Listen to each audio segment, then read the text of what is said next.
যা খাইছেন এটা 1 নাম্বার।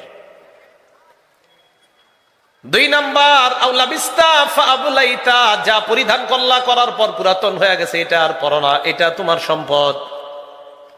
3 নাম্বার আও তাসাদদাকতা ফাআমজাইতা, সদকা করার পর তোমার সম্পদ যদি শেষ হয়ে যায় এটাই তোমার সম্পদ। এই 3 সম্পদ ছাড়া তোমার সম্পদ নাই। মনে থাকবে নি? আদম সন্তান কয় আমার সম্পদ, আমার সম্পদ, আমার গাড়ি, আমার বাড়ি। নবী কয় সম্পদ 3টা। 1 নাম্বার যা খাইছো, 2 নাম্বার যা পরিধান করছো, 3 নাম্বার যা সদকা করছো। বাকি প্রথম 2টা তো তুমি যা খাইছো আর যা পরিধান করছো এটার তো কার্যকারিতা হবে না। শেষেরটা যেটা সদকা, হ্যাঁ এটা আল্লাহর কাছে পেয়ে যাবে। তাহলে আমাদের সম্পদ কয়টা? খাইছি, পরিধান করছি, দান সদকা করছি, এই 3টাই সম্পদ। ক্বালা রাসূলুল্লাহ সাল্লাল্লাহু আলাইহি ওয়াসাল্লাম ইয়াত্তাবিউল মাইয়িতা সালাসা, আল্লাহ নবী বলেন মৃত ব্যক্তিকে যখন কবর পর্যন্ত নিয়ে যাওয়া হয় তার সাথে 3টা জিনিস যায়। জোরে বলেন কয়টা? আল মাল ওয়াল আহাল ওয়াল আমাল। 1 নাম্বার সম্পদ, 2 নাম্বার পরিবার, 3 নাম্বার আমল নামা। বলেন তো আমি আপনি মারা গেলে কবর পর্যন্ত আমাদের সাথে কয়টা জিনিস যাবে? 1 নাম্বার সম্পদ, 2 নাম্বার পরিবার, 3 নাম্বার আমল। বলেন 1 নাম্বার, 2 নাম্বার, 3 নাম্বার। নবীজি বলেন ইয়ারজিউ ইসনান, 2টা ফিরে আসবে। ওয়া ইয়াবকা ওয়াহিদ, একটা বাকি থাকবে। ইয়ারজিউল মাল ওয়াল আহাল, তোমার সম্পদ তোমার পরিবার ফিরে আসবে। ওয়া ইয়াবকাল আমাল, তোমার আমলনামা তোমার সঙ্গে থাকবে। বলেন তো চাঁদপুরের মুসলমানরা আমাদের সাথে কবর পর্যন্ত কটি জিনিস যাবে? 1 নাম্বার, 2 নাম্বার, 3 নাম্বার। ফিরে আসবে কয়টা? কি কি? সম্পদ আর পরিবার। থাকবে কয়টা? কি থাকবে? বলেন তো আমাদের জীবনে বলি মাল মাল মাল, আসলে আমাদের মাল কয়টা? 1 নাম্বার খানা, 2 নাম্বার পোশাক, 3 নাম্বার দান সদকা। মনে থাকবে নি?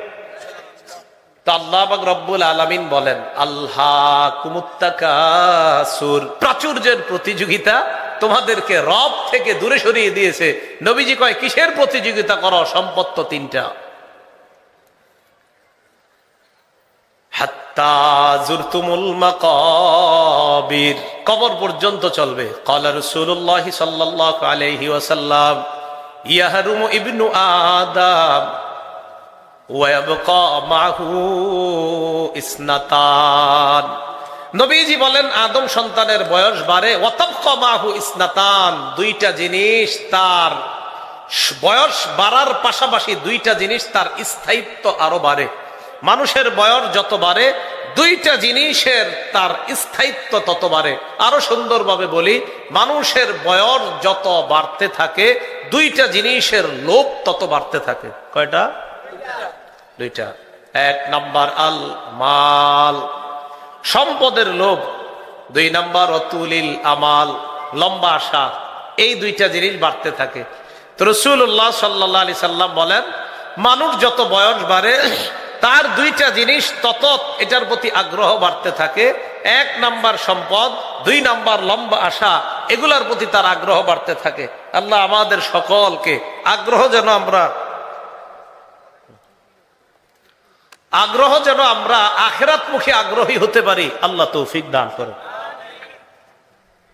তিরমিজি শরীফের 2308 নম্বর হাদিস, 2308 নম্বর হাদিসের বর্ণনা। এই হাদিসের মধ্যে আসছে কানা উসমান ইবনে আফফান রাদিয়াল্লাহু তাআলা আন, উসমান রাদিয়াল্লাহু তাআলা আন ইদা ওয়াকাফা আলা কবরিন বাকা। উসমান রাদিয়াল্লাহু তাআলা আন যখন কোন কবরের সামনে দাঁড়াইতেন বাকা, কান্না শুরু করতেন। হাত্তা ইয়াবুল্লা লিহিয়া, কানতে কানতে তার দাড়িগুলা ভিজিয়ে ফেলতেন। ফাকিলা লাহু, উসমানকে প্রশ্ন করা হলো তাজকুরুল জান্নাতা ওয়ান নার ওয়ালা তাবকি ওয়া তাবকি মিন হাযা। প্রশ্ন করা হলো আপনি জান্নাতের আলোচনা করেন, জাহান্নামের আলোচনা করেন, আপনি কান্না করেন না, অথচ আপনি যখন কবরের সামনে দাঁড়ান আপনি এত কান্না কেন করেন? আপনার কাছে জানতে চাই। উসমান ইবনে আফফান রাদিয়াল্লাহু তাআলা আন জবাব দেন, সামি'তু রাসূলুল্লাহ সাল্লাল্লাহু আলাইহি ওয়াসাল্লাম ইয়াকুল, আমি আল্লাহর নবীকে বলতে শুনলাম, ইন্নাল কবর আউয়ালু মানাজিলিল আখিরাহ, মানুষ মারা যাওয়ার পর কবর হবে তার প্রথম ঘাঁটি। ফাইন্না জা মিনহু ফামা বাদাহু আইসারু মিন, কবরের মধ্য থেকে যদি কেউ মুক্তি পেয়ে যায় তারপরের ঘাঁটিগুলা অধিক সহজ হয়ে যায়। ওয়া ইন লাম ইয়ানজু মিনহু, আর কবর থেকে যদি কেউ মুক্তি না পায় ফামা বাদাহু আশাদ্দু মিনহু, পরের ঘাঁটিগুলা তার কঠিন হয়ে যায়। নাউযুবিল্লাহ। হযরতে ওসমান শেষের দিকে বলেন, ক্বালা রাসূলুল্লাহ সাল্লাল্লাহু আলাইহি ওয়াসাল্লাম, আল্লাহর নবী বলেন, মা রাআইতু মানজারান কাত্তু ইল্লা ওয়াল কবরু আফযাউ মিন, নবীজি বলেন কবরের মতো এমন ভয়ঙ্কর কোন জিনিস আর আমার জানা নাই। নবীজি বলেন কবরের মতো এত ভয়াবহ বিষয় আমার আর জানা নাই। আল্লাহ কয় কবর পর্যন্ত তোমরা প্রাচুর্যের প্রতিযোগিতা করতেই থাকবে। আর রাসূল সাল্লাল্লাহু আলাইহি সাল্লাম বলেন কবরের চাইতে ভয়ঙ্কর জায়গা সম্পর্কে আমার জানা নাই। হযরত উসমানকে এই জন্য কবর দেখলে খালি আমার কান্না আসে। আলহামদুলিল্লাহি ওয়া কাফা ওয়া সালামুন আলা ইবাদিহিল্লাযীনা ইসতাফা,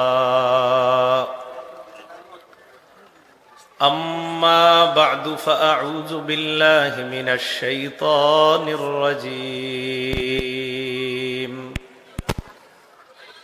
বিসমিল্লাহির রহমানির রহিম। আলহাকুমুত তাকাসুরু হাত্তা যুরতুমুল মাকাবির, কাল্লা সাওফা তা'লামুনা সুম্মা কাল্লা সাওফা তা'লামুন, كلا لو تعلمون علم اليقين لترون الجحيم ثم لترونها عين اليقين ثم لتسألن يومئذ عن النعيم. وعن أبي هريرة رضي الله تعالى عنه أن امرأة سوداء كانت تقم المسجد أو شابا فمات، فقال رسول الله صلى الله عليه وسلم أفلا كنتم آذنتموني؟ قال كأنهم صغروا أمرها أو أمره، فقال رسول الله صلى الله عليه وسلم دلوني على قبرها أو على قبره، فدلوا فصلى عليه. ثم قال رسول الله صلى الله عليه وسلم إن هذه القبور مملوءة ظلمة على أهلها، وإن الله ينورها لهم بصلاتي عليهم أو كما قال عليه الصلاة والسلام. اللهم صل على محمد وعلى آل محمد كما صليت على إبراهيم وعلى آل إبراهيم إنك حميد مجيد. اللهم بارك على محمد وعلى آل محمد كما باركت على إبراهيم وعلى آل إبراهيم إنك حميد مجيد. اللهم إني أعوذ بك من شر لساني وشر سمعي وشر بصري وشر مني দারুল কোরআন ইসলামিয়া মাদ্রাসার উদ্যোগে হাফেজ ছাত্রদের পাগড়ি প্রদান উপলক্ষে পঞ্চম বার্ষিক ওয়াজ মাহফিলের প্রধান বক্তা, আন্তর্জাতিক খ্যাতি সম্পন্ন বক্তা, তারুণ্যের অহংকার, খতিবুল উম্মাহ মাওলানা হাফিজুর রহমান সিদ্দিক কুয়াকাটা, প্রিন্সিপাল জামিয়া তালিমিয়া মাদ্রাসা ঢাকা। বাদ মাগরিব আলোচনা করার কথা ছিল মুফতি রেজাউল করিম আবরার ভাইয়ের, তার উস্তাদ ইন্তেকাল করেছেন, তো এই জন্য তিনি আসতে পারেননি আজকে।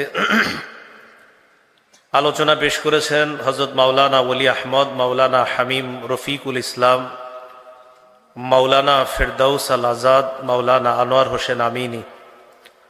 মাহফিলের সভাপতি মুফতি এইচ.এম. আনোয়ার মোল্লা, ভারপ্রাপ্ত প্রিন্সিপাল, ফরিদগঞ্জ মজিদিয়া কামিল মাদ্রাসা। মাহফিল পরিচালনায় হাফেজ মাওলানা মোহাম্মদ নজরুল ইসলাম, খতিব ফরিদগঞ্জ বাস স্ট্যান্ড জামে মসজিদ, পরিচালক দারুল কোরআন ইসলামিয়া মাদ্রাসা। উপস্থিত হজরত উলামায়ে কেরাম, মুসলমান ভাইয়ারা, বিভিন্ন জায়গায় বিভিন্ন বাসা বাড়ি ঘর বাড়িতে অবস্থানরতা শ্রদ্ধা মা বোনেরা, আল্লাহ পাক রব্বুল আলামিনের দরবারে শুকরিয়া আদায় করছি, আল্লাহ আমাদেরকে এই মাহফিলে উপস্থিত হওয়ার তৌফিক দান করেছেন বলি আলহামদুলিল্লাহ। প্রথমে খুশির সংবাদ হলো, কুয়াকাটা হুজুর আমি একসাথে বসেই খানা খেয়েছি। অতএব আপনারা এই চিন্তায় বসবেন না যে হুজুর আসবে কিনা, উনি চলে এসেছেন, একসাথে বসেই খানা খেয়েছি পাশেই। হুজুর আছে, পাশে আছে, এই জন্য মোহাম্মদ কমিশনার চেয়ারম্যান সাহেবের বাসায় আছেন, তাহলে চিন্তার কারণ নাই, রাস্তায় না, হুজুর আপনাদের পাশেই এলাকাতে আছেন। আলহামদুলিল্লাহ। আপনাদের সামনে যেই সূরাটা তেলাওয়াত করলাম, সূরাতুত তাকাসুর, সূরাতুত তাকাসুর যে তেলাওয়াত করলাম,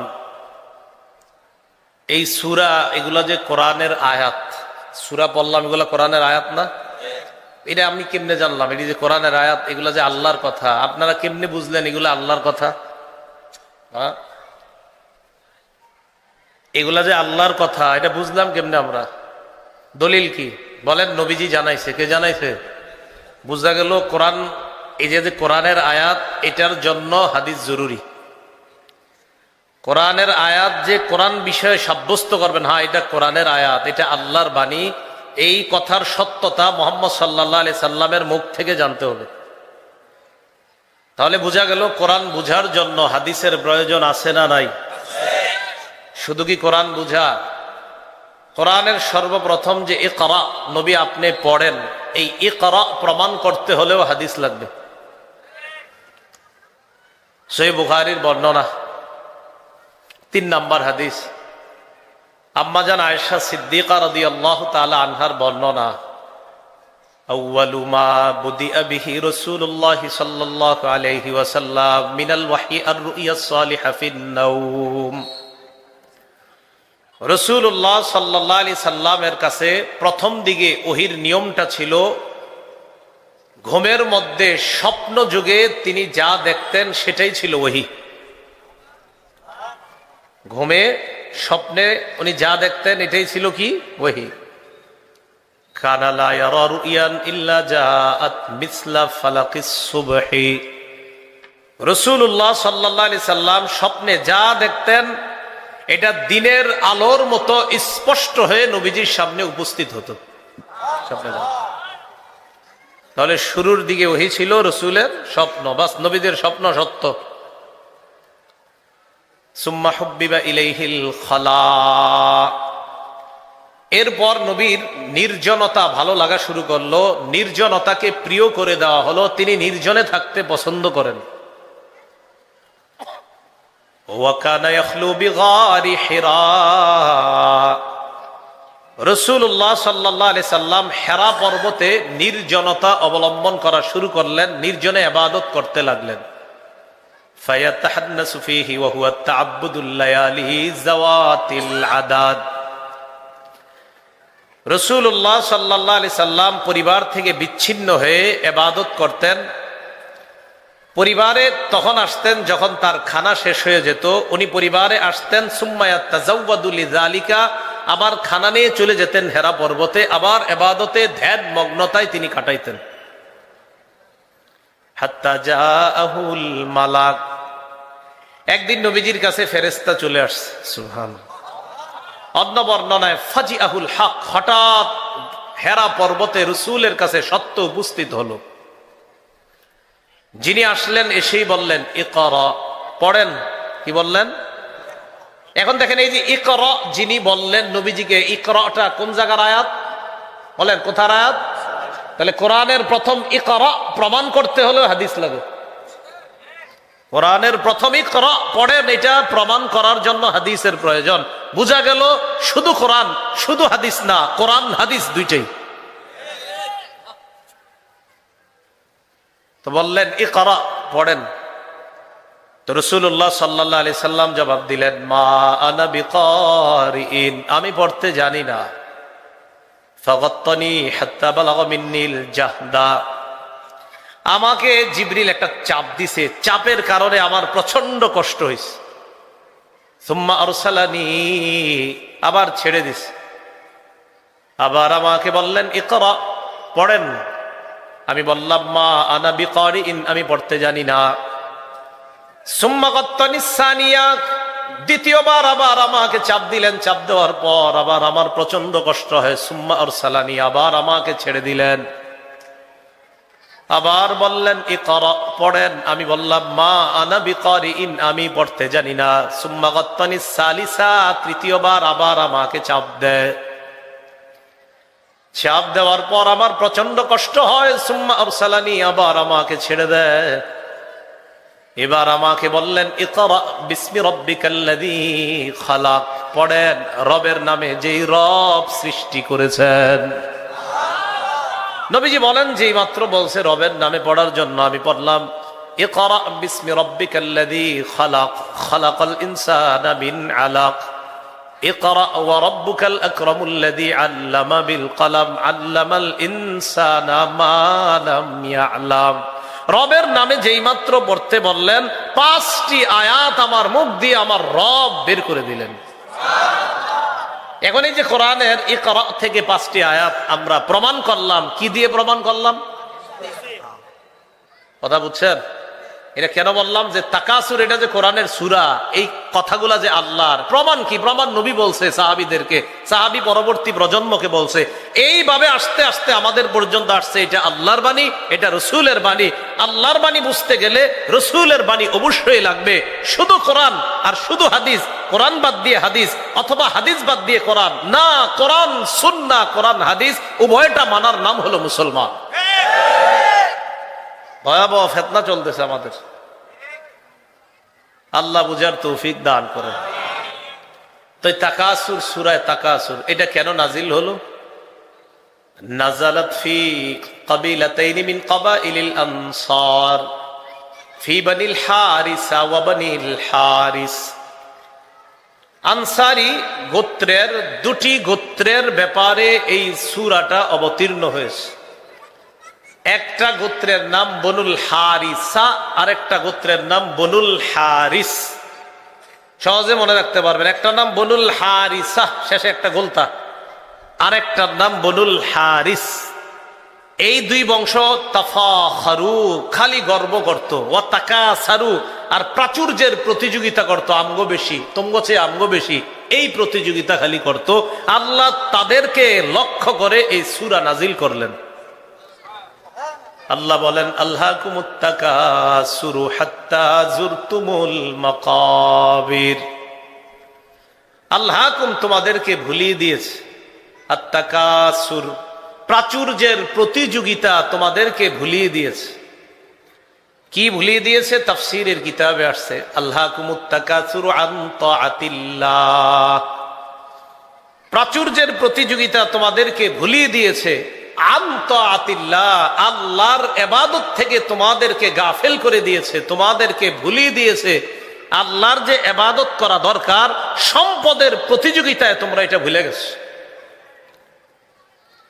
কয় কতক্ষণ? হাত্তা যুরতুমুল মাকাবির, কয় কবরে যাওয়া পর্যন্ত তোমরা এই প্রতিযোগিতা চলবে। যেদিন কবরে যাবা এদিন এই প্রতিযোগিতা শেষ হবে, এর আগ পর্যন্ত তোমাদের এই প্রতিযোগিতা চলতেই থাকবে। সহিহ বুখারীর বর্ণনা 6425 নম্বর হাদিস। এই হাদিসের মধ্যে আসছে আন্না রাসূলুল্লাহ সাল্লাল্লাহু আলাইহি ওয়াসাল্লাম বাআসা আবা উবাইদা ইবনুল জাররাহ ইলাল বাহরাইন ওয়া কানা রাসূলুল্লাহ সাল্লাল্লাহু আলাইহি ওয়াসাল্লাম সালাহা আহলাল বাহরাইন ওয়া আমারা আলাইহিম আল আলা ইবনুল হাজরামি।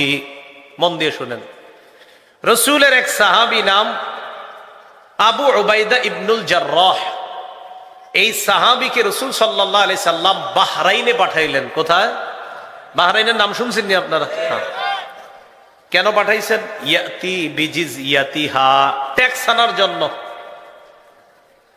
ওয়া কানা রাসূলুল্লাহ সাল্লাল্লাহু আলাইহি ওয়াসাল্লাম সালাহা আহলাল বাহরাইন, নবীজি বাহরাইনবাসীদের সাথে একটা চুক্তি করছে, একটা সন্ধি করছে। বাহরাইনের গভর্নর নবী যাকে বানিয়েছেন, আমির বানিয়েছেন, তিনি কে? আম্মার আলাইহিমুল আলা ইবনুল হাজরামি। নবীজির আরেক সাহাবী নাম আলা ইবনুল হাজরামি কে বাহরাইনের গভর্নর বানিয়েছেন। খুব মন দিয়ে বুঝেন, বাহরাইনের গভর্নর হলেন নবীজির সাহাবী আলা ইবনুল হাজরামি। ওই গভর্নরের নেতৃত্বে চলে বাহরাইন। তো বাহরাইনবাসীদের যে ট্যাক্স গুলা, এগুলা আনার জন্য নবী তার আরেক সাহাবী আবু উবাইদাকে পাঠাইলেন, যাও বাহরাইন থেকে ট্যাক্স নিয়ে মদিনায় আসো। এতটুকু বুঝছেননি সবাই? তো আবু উবাইদা ইবনুল জাররাহ বাহরাইন থেকে মদিনায় আসলেন। ফাকাদিমা আবু উবাইদা বিমালিম মিনাল বাহরাইন, আবু উবাইদা ইবনুল জাররাহ বাহরাইন থেকে মাল সম্পদ নিয়ে মদিনায় আগমন করলেন। فسمعت الأنصار بقدوم أبي عبيدة بن الجراح فسمعت الأنصار بقدومه।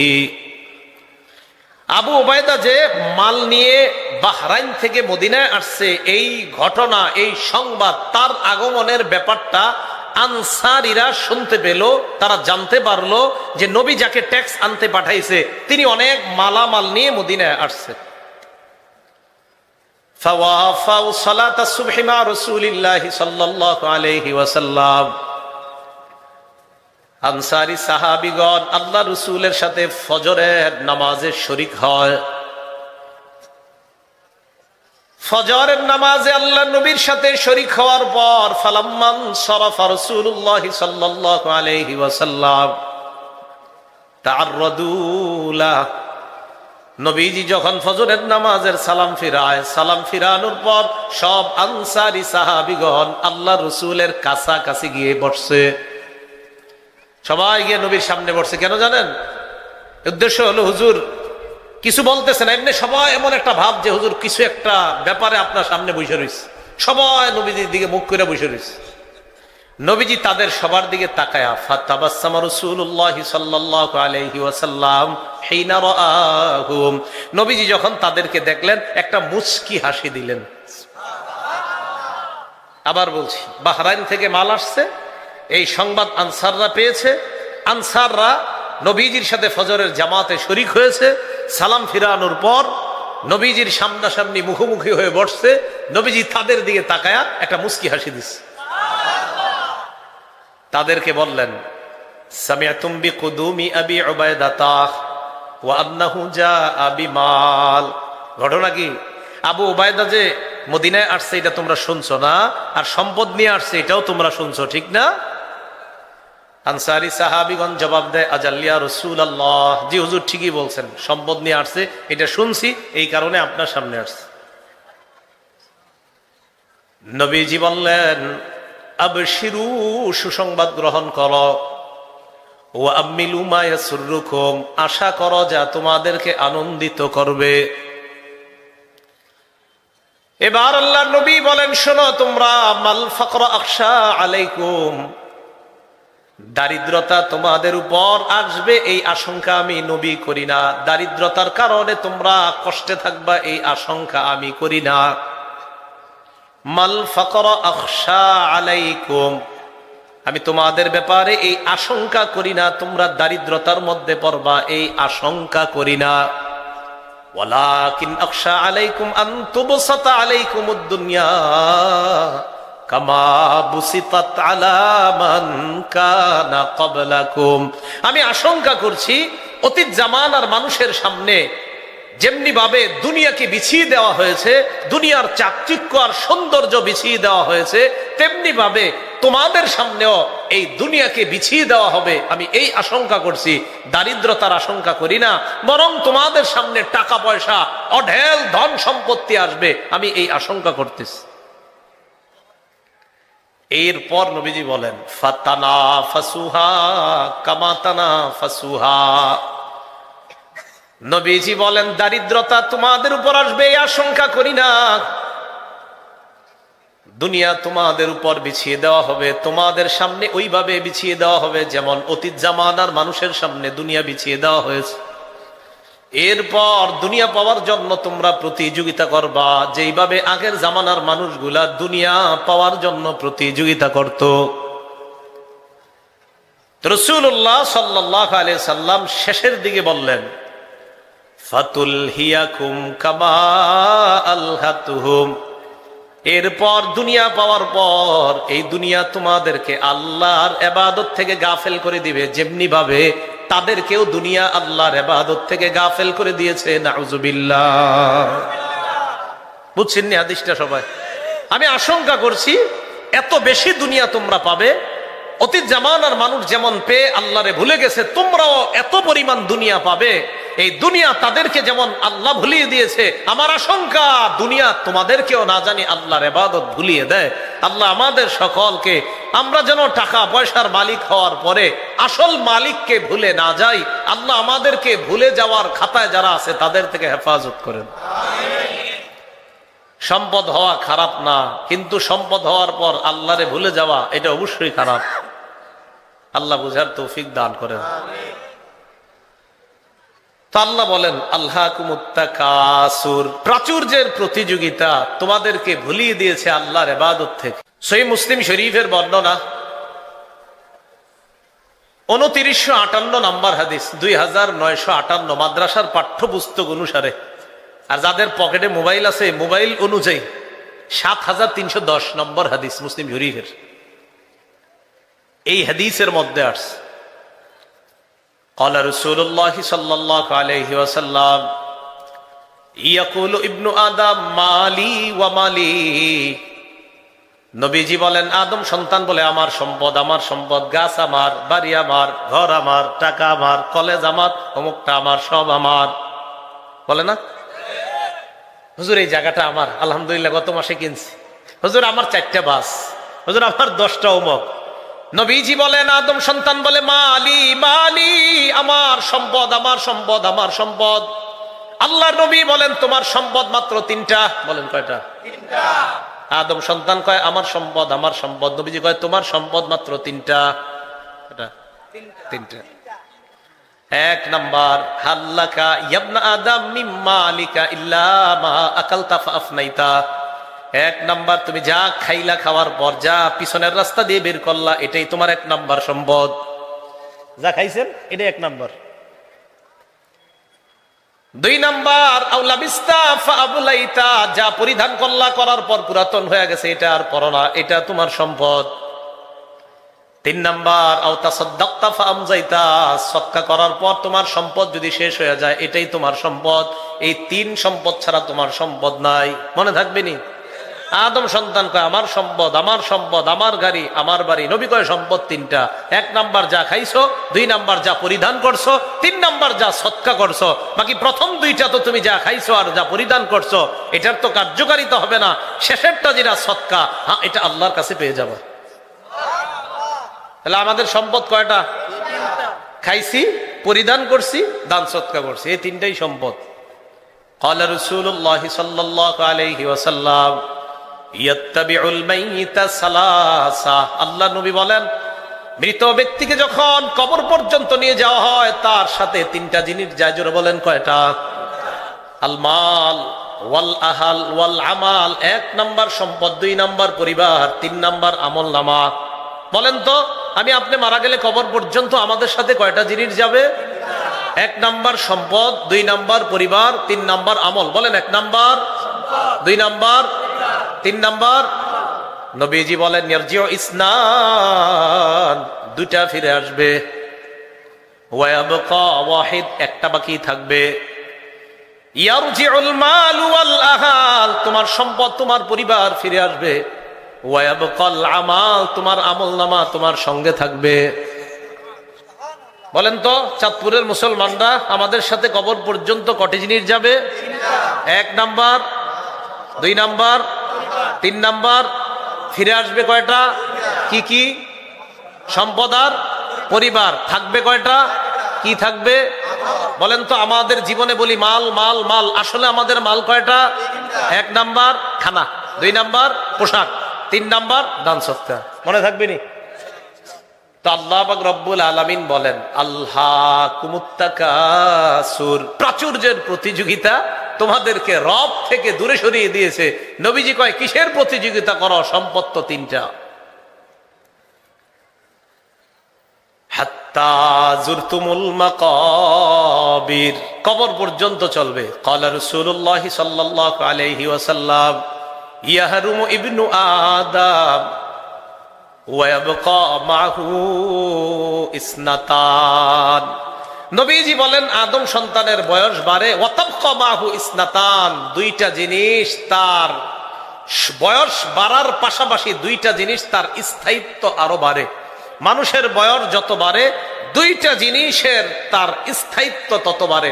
আরো সুন্দরভাবে বলি, মানুষের বয়স যত বাড়তে থাকে 2টা জিনিসের লোভ তত বাড়তে থাকে। কয়টা? 2টা। 1 নাম্বার আল মাল, সম্পদের লোভ। 2 নাম্বার অতুলিল আমাল, লম্বা আশা। এই 2টা জিনিস বাড়তে থাকে। তো রাসূলুল্লাহ সাল্লাল্লাহু আলাইহি সাল্লাম বলেন মানুষ যত বয়স বাড়ে তার 2টা জিনিস তত এটার প্রতি আগ্রহ বাড়তে থাকে। 1 নাম্বার সম্পদ, 2 নাম্বার লম্বা আশা, এগুলার প্রতি তার আগ্রহ বাড়তে থাকে। আল্লাহ আমাদের সকলকে আগ্রহ যেন আমরা আখিরাতমুখী আগ্রহী হতে পারি, আল্লাহ তৌফিক দান করেন। তিরমিজি শরীফের 2308 নম্বর হাদিস, 2308 নম্বর হাদিসের বর্ণনা। এই হাদিসের মধ্যে আসছে কানা উসমান ইবনে আফফান রাদিয়াল্লাহু তাআলা আন, উসমান রাদিয়াল্লাহু তাআলা আন ইযা ওয়াকাফা আলা কবরিন বাকা। উসমান রাদিয়াল্লাহু তাআলা আন যখন কোন কবরের সামনে দাঁড়াইতেন বাকা, কান্না শুরু করতেন। হাত্তা ইয়াবুল্লা লিহিয়া, কানতে কানতে তার দাড়িগুলা ভিজিয়ে ফেলতেন। ফাকিলা লাহু, উসমানকে প্রশ্ন করা হলো তাজকুরুল জান্নাতা ওয়ান নার ওয়ালা তাবকি ওয়া তাবকি মিন হাযা। প্রশ্ন করা হলো আপনি জান্নাতের আলোচনা করেন, জাহান্নামের আলোচনা করেন, আপনি কান্না করেন না, অথচ আপনি যখন কবরের সামনে দাঁড়ান আপনি এত কান্না কেন করেন? আপনার কাছে জানতে চাই। উসমান ইবনে আফফান রাদিয়াল্লাহু তাআলা আন জবাব দেন, সামি'তু রাসূলুল্লাহ সাল্লাল্লাহু আলাইহি ওয়াসাল্লাম ইয়াকুল, আমি আল্লাহর নবীকে বলতে শুনলাম, ইন্নাল কবর আউয়ালু মানাজিলিল আখিরাহ, মানুষ মারা যাওয়ার পর কবর হবে তার প্রথম ঘাঁটি। ফা ইন্না জা মিনহু ফামা বা'দাহু আইসারু মিন, কবরের মধ্য থেকে যদি কেউ মুক্তি পেয়ে যায় তারপরের ঘাটিগুলা অধিক সহজ হয়ে যায়।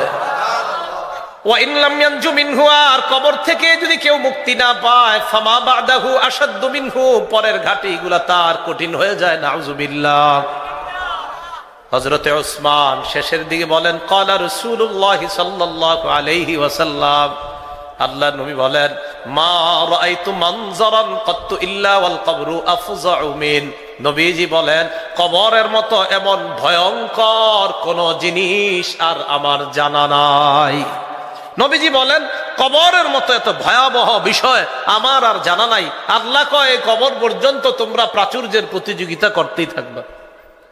আর রাসূল সাল্লাল্লাহু আলাইহি সাল্লাম বলেন, কবরের চাইতে ভয়ঙ্কর জায়গা সম্পর্কে আমার জানা নাই। হযরত উসমানকে এই জন্য কবর দেখলে খালি আমার কান্না আসে। মুসলিম শরীফের বর্ণনা 2104 নাম্বার হাদিস, মাদ্রাসার পাঠ্যপুস্তক অনুযায়ী 956 নাম্বার হাদিসের বর্ণনা। বিসমিল্লাহির রহমানির রহিম।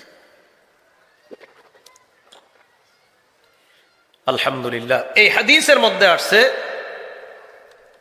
আবু হুরায়রা রাদিয়াল্লাহু তাআলা আনহুর বর্ণনা। মন দিয়ে শুনেন। আন আবি হুরায়রা রাদিয়াল্লাহু তাআলা আনহু قال, আবু হুরায়রা রাদিয়াল্লাহু তাআলা আনহুর বর্ণনা, আন্না ইমরাআতান সাউদা কানাত তাকুমুল মাসজিদ আও শাবান, একজন কালো মহিলা অথবা একজন কালো যুবক মসজিদ ঝাড়ু দিত। একজন কালো মহিলা অথবা একজন কালো যুবক মসজিদ কি করত? ঝাড়ু দিত।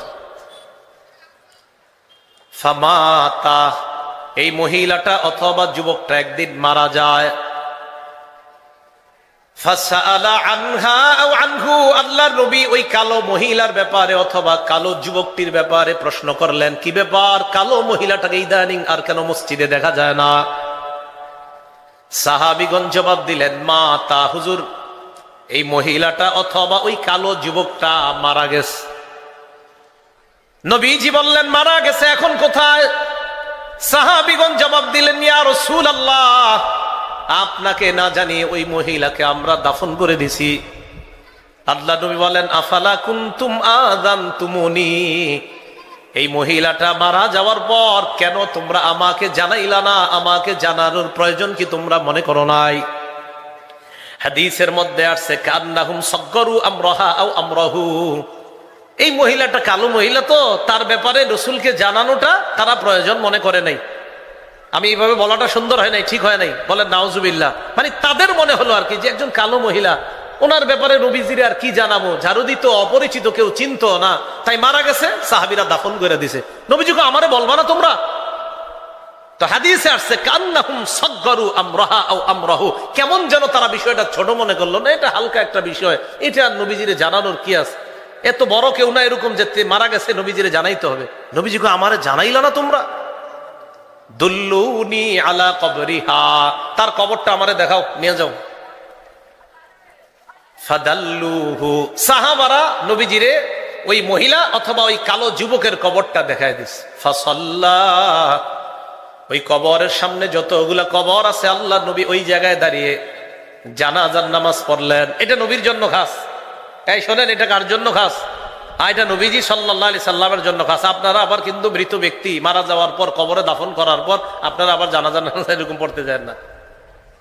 রাসূলুল্লাহ সাল্লাল্লাহু আলাইহি সাল্লাম জানাজা পড়লেন, ওই যে জানায় নাই, না জানায় দাফন করে দিছে, তো নবীজি জানাজা পড়ছে। জানাজা পড়ার পর আল্লাহ নবী বললেন,